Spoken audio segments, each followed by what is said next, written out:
Welcome back to the Team to Beat Miami Heat podcast. My name is Amir. Before I get into today's episode, just want to thank everybody for supporting the podcast. Thank you for listening on Apple or Spotify. And for those of you watching on YouTube, thank you for subscribing to the channel. I'm on my path to 2,000 subscribers. So if you guys could subscribe to the channel, that would mean a lot to me.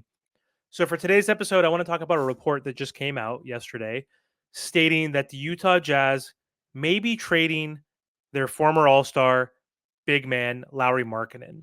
And the Miami Heat are reportedly one of the teams that would be interested in acquiring Lauri Markkenen if he does become available and is put on the trade block.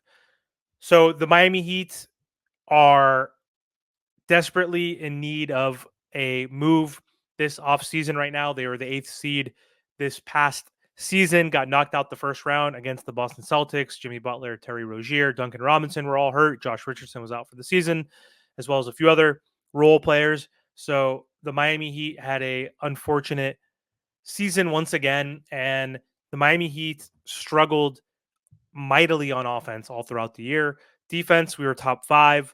That was our forte. That was our identity as usual. But offense, we had struggles to score.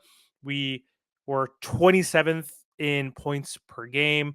And Jimmy Butler and Bam Adebayo are good scorers. They're both capable of averaging 20 points per game, but we don't have any elite scorers on this team right now, and we need to make some moves. Right now, priority one for this offseason, option one, plan A is getting Donovan Mitchell if he does become available, but that's a big if. We don't know if he's going to request a trade, or we don't know if he's going to resign and sign his extension. The Cavs have offered a 4-year, $208 or $10 million extension. Ball's in his court.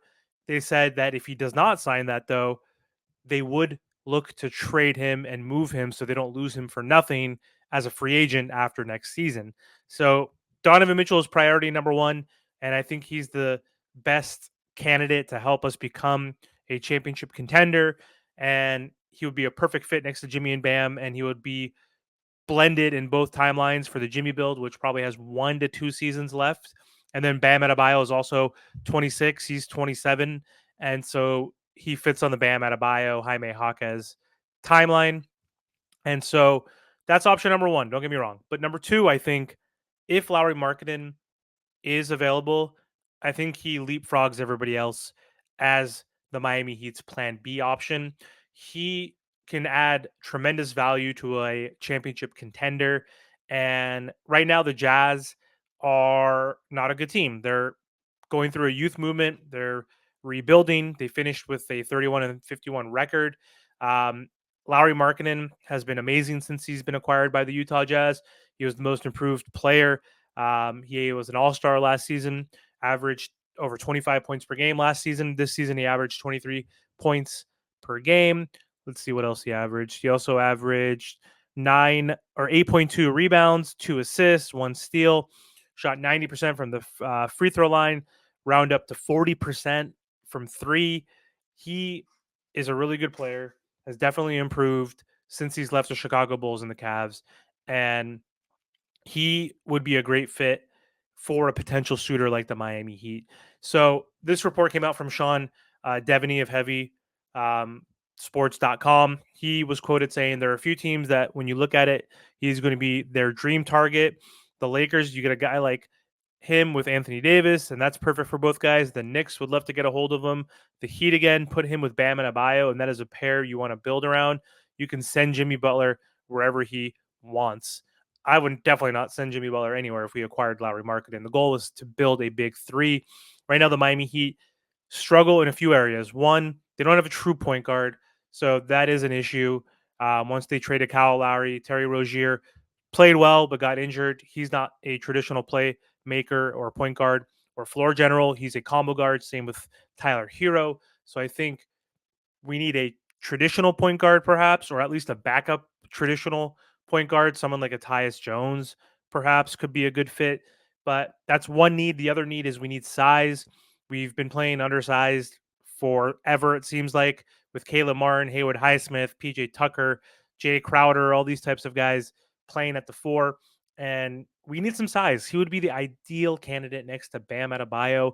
He would be able to spread the floor. Bam could shoot now a little bit, and he's improving in that area. So we would have two big guys who could play in transition, who could spread the floor, and then but Lauri Markkinen is the type of guy that wants the ball in his hands. Jimmy Butler and Bam Adebayo are not those typical that prototypical type of player where they need to shoot 30 shots per game. Like they would be totally content shooting their 14, 15 shots per game and then allow him, Markkinen, be the number one scorer on the team. I mean, he is capable of averaging 25 points per game, something that Jimmy and Bam have never done in their careers. So the idea of building a core around Adebayo and Markkinen, I think is really appealing. We'd have one of the best um, front courts in the NBA. The Miami Heat, in my opinion, then would have to extend Jimmy Butler, and they have to do everything to retain him, which is giving him an extension and giving him that max. That's what he wants. He said he wants it from the Miami Heat. If that's the case, the Miami Heat will be a great threat in the Eastern Conference, and they will be able to compete with the Celtics. Bucks, I guess, we'll see what they can do next year if healthy, but that's a big if. But either way, I think it's something the Miami Heat need to explore. I think Lauri Markkinen would be a good fit on this team in terms of salary and what that trade would look like. So he's only making 18 million and he's on an expiring contract. So in 2024 is his final season with the Jazz. He's 27 years old, so still young, same age as Bam, basically.